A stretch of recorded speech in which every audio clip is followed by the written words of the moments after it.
मेरी माँ जो है मुझे लेके आई है। मनोज भैया के साथ हम लोग जो है कल बिहार से आए और इन लोगों के वजह से ही मैं जेल से निकल पाया। मेरा बुरा दिन जो है मेरे जिंदगी का खत्म हो पाया, इसलिए मैं बीजेपी में ज्वाइन किया और बिहार को मजबूत करना है। बिहार में जो लालू परिवार जो बिहार को लूट के बर्बाद किया, खसोट लिया पूरे बिहार को, तो इसलिए जो है मैंने बीजेपी ज्वाइन किया। बीजेपी के साथ अब मिलकर जो है मैं बिहार को मजबूत करूंगा। आपको जेल में भी डाला गया जब आप यूट्यूबर थे, मतलब आप अभी भी हैं, लेकिन आपको जेल में डाला देखिए, गया। जो आरोप लगाया गया, पटना कोर्ट ने सारा केस में जो है मुझे बेल ही नहीं, मुझे उस कोर्ट में बाइज्जत बरी भी कर दिया। एनए मेरे ऊपर से हटा दिया गया, तो ये बहुत बड़ी बात है। और मेरी लड़ाई पहले भी जो है सनातन को जो बदनाम करते थे, जो राष्ट्रवाद के खिलाफ लोग थे, उन लोगों के खिलाफ मेरी लड़ाई पहले भी थी, आज भी है। मनीष भैया, इतने वर्षों को लेके आए दिल्ली, आपने उनको बीजेपी आज क्या बोलना चाहिए, आज बहुत हम खुश हैं।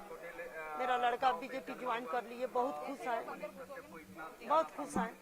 लेकिन उनको जेल भी भेजा गया, उन्होंने बहुत तकलीफें भी देखी, क्या बोलना चाहेंगे? अच्छा, भगवान ठीक है, भगवान वो चाहे कि जेल में गए तो जेल में चल गया, भगवान जब चाहे तो निकल गया।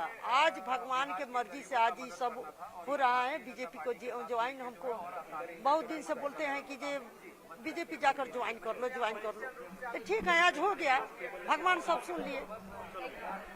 मनीष कश्यप को जो है आपने ज्वाइन करवाया, उन्होंने बोला कि मेरी माँ ने मुझे बहुत समझाया और आपने भी उनको समझाया। किस तरह से उनकी मदद करी कि जेल से वो निकले? जो उन पे आरोप लगे थे वो भी पटना कोर्ट ने जो है खारिज कर दिया, उसको कैसे? नहीं, इसलिए मैं समझता हूँ कि मनीष कश्यप जैसा व्यक्ति जो जनता के सरोकार को उठाता है, वो भारतीय जनता पार्टी उसके साथ है। और मनीष को मैं शुरू से जानता हूँ, वो गरीबों का भला चाहता है और गरीबों का भला करने के लिए आज मोदी जी के साथ वो आए हैं और हम उनके हर भावना का ख्याल रखेंगे, उनका बहुत सम्मान करेंगे। सर, कन्हैया कुमार आपके अगेंस्ट खड़े हैं, कांग्रेस ने जिस तरह से फील्ड किया है उनको आपके अगेंस्ट, और जिस तरह से उनके स्टेटमेंट्स आ रहे हैं, चाहे वो प्रॉपर्टी सेंसस को लेके हो या कास्ट सेंसस को लेके हो, जो स्टेटमेंट दिख रहे हैं उनको किस तरह से देखते हैं, या जिस तरह से फील्ड कर रहे हैं कैंडिडेट, उन्हें कैसे देखते हैं? नहीं, हम तो बताएं आपको कि कन्हैया कुमार पहले अपनी पार्टी से निपट लें, पहले कांग्रेस से लड़ लें, पहले आम आदमी पार्टी से लड़ लें, उसके बाद हम उनका स्वागत करेंगे, बहुत अच्छे से स्वागत करेंगे ऐसे टुकड़े टुकड़े गैंग के नेताओं।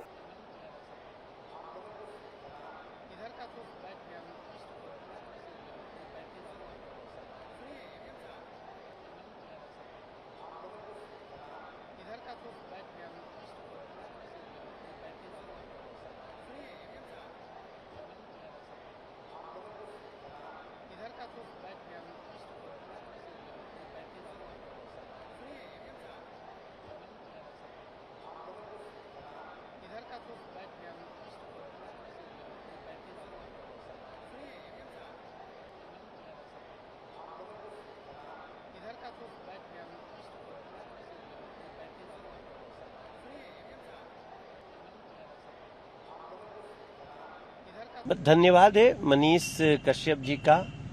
और मनीष कश्यप जैसा व्यक्ति जो गरीबों की लड़ाई लड़ते हैं और गरीबों के लिए सब कुछ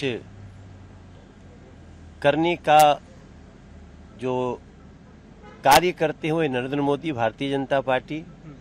और मुझे बहुत खुशी हुई कि मनीष कश्यप की माता जी खुद ही मनीष को उन्होंने कहा कि तुम मोदी जी के साथ रहो, और हम तो धन्यवाद करते हैं, बाकी मनीष से उनसे बात करें। एक सवाल आपसे लेना चाहेंगे, आम आदमी पार्टी ने आज सॉन्ग लॉन्च करा है लोकसभा इलेक्शन को लेकर, उसमें उन्होंने कहा है कि तानाशाही पार्टी को चोट है और आम आदमी पार्टी को वोट देना है, जेल के बदले वोट में जवाब देना है। मुद्दे से क्यों भटका रहे हैं? उन्होंने 9 साल शासन किया, दिल्ली को साफ पानी देना था, दिल्ली को ठीक गलियां देनी थी, जल जमाव से मुक्ति देना था, बुजुर्गों को पेंशन देना था, गरीबों का राशन कार्ड बनाना था, जल बोर्ड का घोटाला खत्म करना था, डीटीसी का घोटाला खत्म करना था। खुद न पानी दिए, न लोगों को जल जमाव से मुक्ति दिए, और अब ऊपर से उस मुद्दे से भाग रहे हैं। तो मेरा मानना है कि दिल्ली अब उनको चोट करेगी, सजा देगी, और आम आदमी पार्टी को हमेशा के लिए दिल्ली से हटाएगी। अभी प्रधानमंत्री बनाएगी नरेंद्र मोदी जी को, और आगे भी इनसे हिसाब किताब करेगी। सर बीजेपी आपने ज्वाइन करी है, जेपी नड्डा जी से मिल के आए हैं, अभी क्या कहना चाहेंगे, कैसा लगा? ये सम्मान एक गरीब परिवार के लड़के को जो है वो बीजेपी ही दे सकता है, दूसरी पार्टी नहीं दे सकती है। बिहार में कुछ ऐसी पार्टियां हैं जहां पे अगर सूटकेस भर के आप नहीं लेके जाएंगे तो वो पार्टी जो है वो अपने में ज्वाइन भी नहीं कराती है। बीजेपी एक ऐसी पार्टी है जो मतलब कि गरीबों का सम्मान करती है, हमारे जैसे युवाओं का सम्मान करती है, यूट्यूबर का सम्मान करती है, एक माँ का सम्मान करती है। तो बीजेपी एक अलग पार्टी है और दुनिया की इसीलिए सबसे सशक्त, सबसे बड़ी और सबसे मजबूत पार्टी बनी है, क्योंकि दुनिया के सबसे लोकप्रिय नेता नरेंद्र मोदी जी बीजेपी में हैं और वो जो है हमेशा ध्यान देते हैं कि कैसे हम लोगों को काम करना है। और इस वजह से जो है मेरी माँ जो है वो नरेंद्र मोदी जी की फ़ैन है और माँ ने कहा, मनोज भैया बिहार आए थे, माँ से मिले और माँ ने कहा कि नहीं आपको मोदी जी के साथ काम करना है, इसलिए मैं बीजेपी ज्वाइन कर लिया। क्या आशीर्वाद और मार्गदर्शन जो है जेपी नड्डा जी से? मतलब कि बस राष्ट्रवाद के लिए मैं काम करता रहूँगा और जब मैं पहले भी राष्ट्रवाद के लिए काम करता था तो कुछ पार्टियां जो है मुझे फंसा के जेल में डाल दी थी, हालांकि कोर्ट में मुझे भरोसा था और बीजेपी के बहुत सारे नेतागण मेरा साथ दिए, मनोज भैया, संजय मयूख जी और सुशील मोदी जी, विनोद तावड़े जी का आशीर्वाद रहा। विनोद तावड़े जी से मेरी माँ मिली हुई थी, पत्र भी दी थी। तो विजय सिन्हा जी, ऐसे ऐसे लोगों ने बहुत साथ दिया, नित्यानंद राय जी ने साथ दिया। तो मैं आज जो है अगर जेल से निकल पाया हूँ सही सलामत तो माँ का आशीर्वाद और बीजेपी के अनेकों नेताओं का साथ, इसलिए मैं निकल पाया हूँ। तो माँ ने कहा कि नरेंद्र मोदी जी के साथ मिलकर आप काम कीजिए और मैं काम कर रहा हूँ। माता जी बात करना चाहेंगे?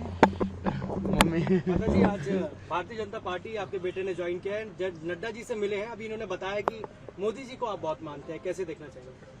आज बहुत हम खुश हैं कि जो मेरा बेटा बीजेपी में ज्वाइन कर लिया, बहुत खुश हैं। हमारे कहना माना, हम मान कर जाके बीजेपी ज्वाइन कर लिया। अब नड्डा जी और मोदी जी के जो आशीर्वाद से पार्टी में बेटा है आपका, क्या कहना चाहेंगे, कैसे देखते हैं इसको? बहुत अच्छा से देखते हैं, हमको अच्छा लगा बीजेपी, तो हम सौंप दिए, जो बीजेपी में जाकर ज्वाइन कर लिए।